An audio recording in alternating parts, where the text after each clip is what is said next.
उसमें से खास करके देखा जाए तो दलित और जो बहुजन समाज के तबकों के महिलाएं हैं उन पे और ज़्यादा शोषण बढ़ रहा है, क्योंकि लोगों को ये लग रहा है कि अगर हम एक सोशल प्रिविलेज कास्ट से हैं तो अगर हम शोषण करेंगे दलितों के ऊपर, दलित महिलाओं के ऊपर या बहुजन महिलाओं के ऊपर, तो शायद वो उनका पावर है कि नहीं है कि वो बता पाए समाज के अंदर। सरकार इतना क्यों डर जा रही है इन चीज़ों से? क्योंकि ये सामाजिक चीज़ें हैं, इनको बदलने की ज़रूरत है, लेकिन सरकार इन्हीं चीज़ों के नाम पे राजनीति करना चाहती है, इन्हीं चीज़ों को कास्ट के एंगल से जोड़ना चाहती है, कभी रिलीजन के एंगल से जोड़ना चाहती है, बल्कि ये समाज की प्रॉब्लम है, इसको समाज में सुधार ला के सोल्व करने की ज़रूरत है। लेकिन सरकार वो रास्ता नहीं अपनाना चाहती, सरकार इसको वोट बैंक के थ्रू इसको डाइवर्ट करने की कोशिश करती है।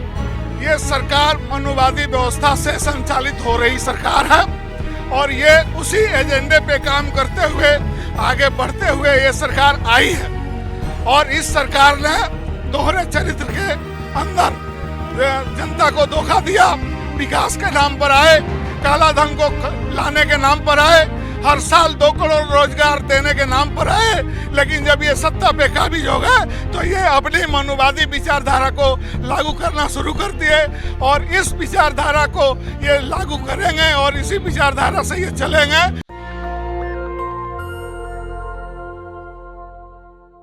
राजधानी दिल्ली के दिल्ली कैंट इलाके में एक 9 साल की दलित लड़की को शमशान घाट के पुजारी और उसके साथियों द्वारा ना सिर्फ गैंगरेप किया जाता है, बल्कि गैंगरेप करने के बाद उसको मार दिया जाता है और उसकी लाश को जला दिया जाता है। यह सारी घटना इसी राजधानी दिल्ली में हो रही थी, जो देश की सबसे महफूज जगह है।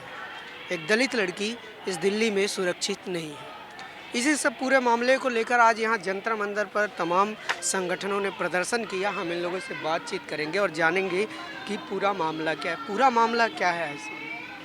देखिए, मामला यही है कि एक 9 साल की बच्ची के साथ जो सेक्सुअल वायलेंस हुआ है उसके खिलाफ ही आज हम लोग यहाँ पे इकट्ठे हुए हैं, ये बात को रखते हुए कि आज सिर्फ दोषियों की सज़ा की बात नहीं है, लेकिन ये जो क्राइम्स बढ़ते जा रहा है महिलाओं के प्रति, इसके खिलाफ सरकार के तरफ से कोई स्टेटमेंट नहीं आता है, कोई ठोस एक कैंपेन नहीं आता है कि किस तरीके से महिलाओं के खिलाफ जो वायलेंस इसको बंद होना चाहिए समाज के अंदर। तो सिर्फ दोषियों को सज़ा तो होना ही चाहिए, जो बच्ची है उसके परिवार को न्याय मिलना चाहिए, लेकिन साथ साथ समाज में बदल के तौर आंदोलन भी होने की बहुत ज़्यादा क्या इसमें कास्ट का एंगल है क्या? ज़रूर है, क्योंकि हमने हाथरस की घटना में भी देखा कि किस तरीके से कास्ट एक सामाजिक मतलब जो आप स्ट्रेटा में रहते हैं, सोशल आइडेंटिटी आपका मैटर करता है। महिलाओं के ऊपर शोषण ज़रूर बढ़ा है, लेकिन उसमें से खास करके देखा जाए तो दलित और जो बहुजन समाज के तबकों के महिलाएं हैं उन पे और ज़्यादा शोषण बढ़ रहा है, क्योंकि लोगों को ये लग रहा है कि अगर हम एक सोशल प्रिविलेज कास्ट से हैं तो अगर हम शोषण करेंगे दलितों के ऊपर, दलित महिलाओं के ऊपर या बहुजन महिलाओं के ऊपर, तो शायद वो उनका पावर है कि नहीं है कि वो बता पाए समाज के अंदर। तो आज यही हो रहा है। हाथरस की घटना में हमने देखा कि पूरा इशू को कैसे बदल दिया गया कास्ट एंगल पे। तो हम चाहते हैं कि ये सारे जो वायलेंस है इसको ख़त्म होने की ज़रूरत है। ये तभी ख़त्म हो पाएगा एक तरफ सिर्फ दोषियों को सज़ा देना नहीं, लेकिन समाज में बदल की तरफ हमें मुड़ना। तो क्या आपको लगता है कि जो सोशल मीडिया पे मौजूद जमात है या तमाम संगठन हैं, वो सारे लोग जो बाकी मुद्दों में जिसमें दलित और ये सब एंगल नहीं होता उस पर जो आउटरीच होता है और जो दलित के मुद्दे पे आउटरीच होता है उस पर काफ़ी अंतर देखने को मिलता है? हाँ, ये है अंतर, और इस अंतर को ही बदलने के लिए आज हम लोग यहाँ पे भी प्रोटेस्ट कर रहे हैं और अपनी हर एक जगह पे। आज हम लोग जैसे JNU के अंदर भी हम लोगों ने एक प्रोटेस्ट मार्च का कॉल दिया है इसी को लेते हुए, क्योंकि अगर हमें हमारे समाज के अंदर जो थिंकिंग है, जो मतलब अंडरस्टैंडिंग है, उसको बदलना है तो हमें पहले जो लोग समझते हैं इस बात को, हमें आवाज़ उठाना पड़ेगा, बार बार उठाना पड़ेगा, और तभी समाज के अंदर हम लोग बदल देख सकते हैं कि कास्ट बेस्ड वायलेंस जो सेक्सुअल वायलेंस है उसमें भी लोग उतना ही ऊंची आवाज़ से बोले। तो इस बात को कि ऐसा होता है, क्योंकि बहुत सारे लोग ये सब सुनते हैं पूरा एकदम डिनाइल वाले मुद्दा में आ जाते हैं और उनका पूरा कि नहीं ऐसा नहीं हो सकता, सभी महिलाएं एक होती हैं, सभी अत्याचार एक होते हैं। महिलाओं के ऊपर मैं फिर से बोल रही हूँ, शोषण ज़रूर सारे महिलाओं पे हो रहे हैं इस समय पे, लेकिन उस महिलाओं में भी जो पिछड़े तबके से आते हैं, जो बहुजन समाज से आते हैं, उनके ऊपर एक कास्ट बेस्ड ज़्यादा ब्रूटल है। तो ये देखिए किस तरह से कास्ट बेस्ड वायलेंस देश में इंक्रीज हुआ है और उसको लेकर लगातार प्रदर्शन जारी है। और जैसा कि आप देख रहे हैं कि ये SFI JNU के छात्र संगठन के लोग हैं, ये ICU भेस थी जो हमसे बातचीत कर रही थी। आपने देखा भी होगा कि ये पूरा मामला किस तरह से चल रहा है। तो क्या लगता है सर, आपको क्या लगता है कि ये जो कास्ट बेस्ड वायलेंस बढ़ रहा है और देश की राजधानी दिल्ली में हो जा रहा है, ऐसे में क्या हम ये उम्मीद सरकारों से कर सकते हैं कि वंचित तबके की महिलाएं सुरक्षित रह पाएंगी? जिस वे में ये सरकार काम कर रही है, इससे तो उम्मीद नहीं कर सकते हैं कि इसमें वंचित महिलाएं सुरक्षित रह सकती है, क्योंकि हम देख पा रहे हैं कि ये सरकार जो दोषी है, जो एक्यूज्ड है, उन लोगों को तिरंगा लेके वो लोग मार्च में चल रहे हैं। ये सरकार उनको इम्प्यूनिटी दे रही है, पीछे से उनको सपोर्ट कर रही है।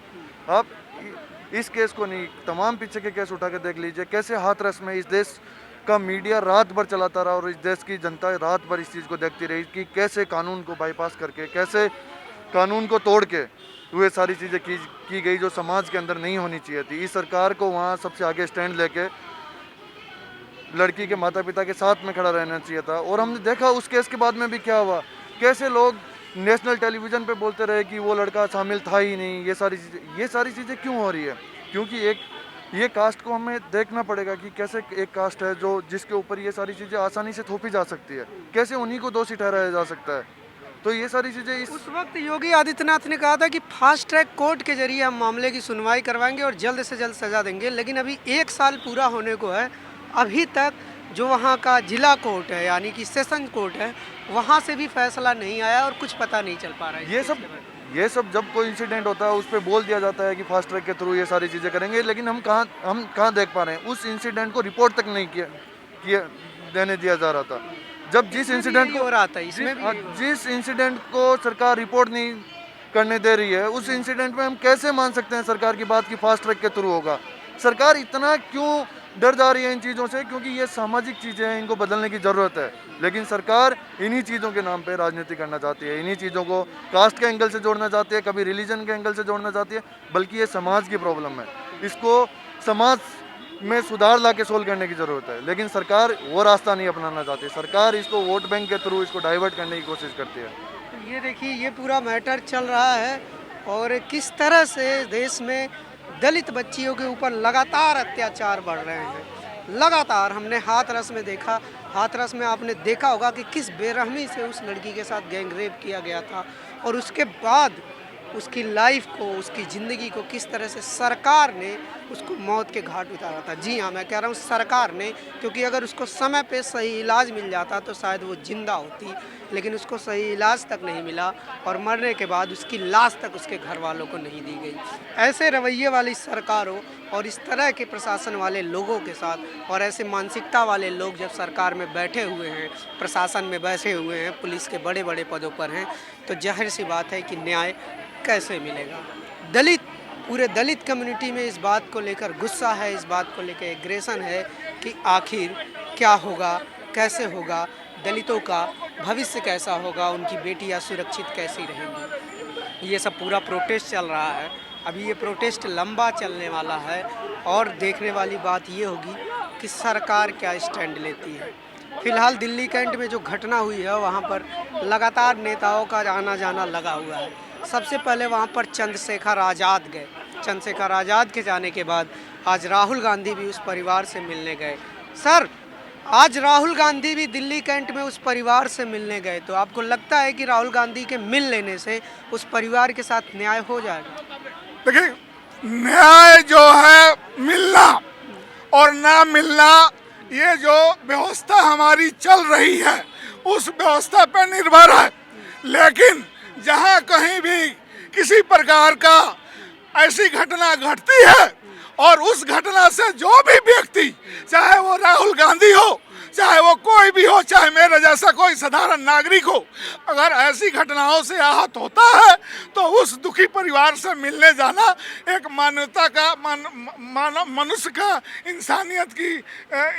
इंसानियत का एक पराकाष्ठा है। और हर व्यक्ति उस परिवार से मिलकर उसके इस दुख के घड़ी में उसको सांत्वना देना चाहेगा और जो ये घटना घटी है उस घटना से उस परिवार को उबारने में मदद मिलेगी। इंसाफ मिलना ना इंसाफ मिलना ये तो बात की बात है, लेकिन फिलहाल उस परिवार को प्रोटेक्शन देना, उसके मन को संतोना देना, ये इंसानी धर्म है। उस इंसानी धर्म का पालन करने भी राहुल गांधी गए हैं या अदर्स कोई भी जाएगा वो यही काम करेगा। वर्तमान शासन व्यवस्था में और वर्तमान सरकारों के अधीन जितनी भी एजेंसियां काम कर रही हैं, चाहे सुरक्षा एजेंसियां हों, चाहे उसके अलावा हमारी जो स्वतंत्र एक जुडिशरी है, ये सारी व्यवस्थाएं जो हैं, ये सारी व्यवस्थाएं इस फेवर में काम कर रही हैं कि वो दलितों, पिछड़ों, वंचितों को न्याय दिला पाए इस तरह के केसों में? नहीं, देखिए, ये जो सरकार है, ये सरकार मनुवादी व्यवस्था से संचालित हो रही सरकार है और ये उसी एजेंडे पे काम करते हुए आगे बढ़ते हुए ये सरकार आई है। और इस सरकार ने दोहरे चरित्र के अंदर जनता को धोखा दिया, विकास के नाम पर आए, काला धन को लाने के नाम पर आए, हर साल 2 करोड़ रोजगार देने के नाम पर आए, लेकिन जब ये सत्ता पे काबिज हो गए तो ये अपनी मनुवादी विचारधारा को लागू करना शुरू कर दिए और इस विचारधारा को ये लागू करेंगे और इसी विचारधारा से ये चलेंगे। और जब तक ये विचारधारा के लोग सत्ता में हावी होंगे तब तक देश के साथ कहीं भी न्याय नहीं होगा। महिला हो, चाहे दलित हो, चाहे कमजोर कोई हो, उसके साथ इंसाफ नहीं हो पाएगा।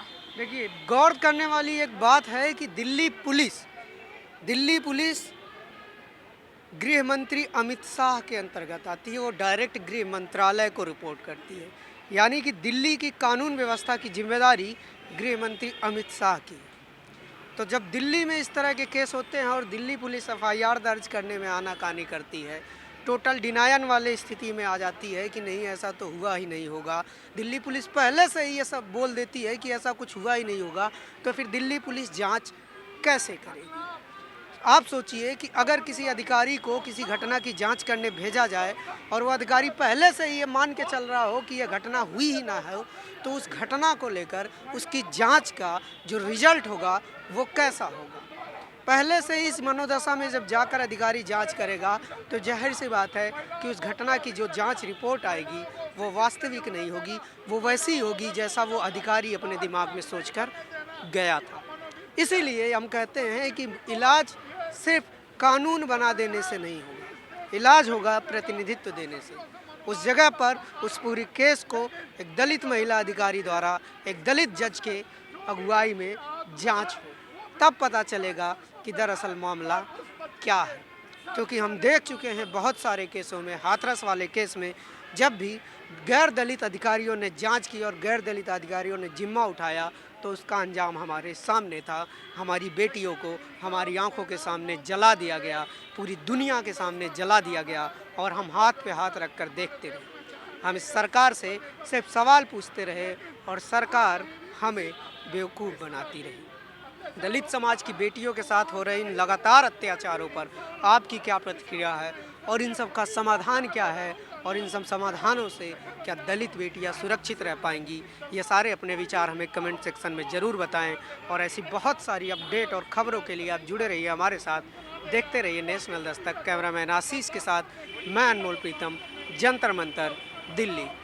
नेशनल दस्तक की आपसे गुजारिश है कि अगर इसको बचाना चाहते हैं तो नेशनल दस्तक को सब्सक्राइब करने के लिए रेड कलर के सब्सक्राइब बटन को दबाएं, फिर बेल आइकन की घंटी दबाएं। नेशनल दस्तक को बचाने के लिए बहुत ज़रूरी है कि हर खबर को शेयर करें, लाइक करें, कमेंट जरूर करें।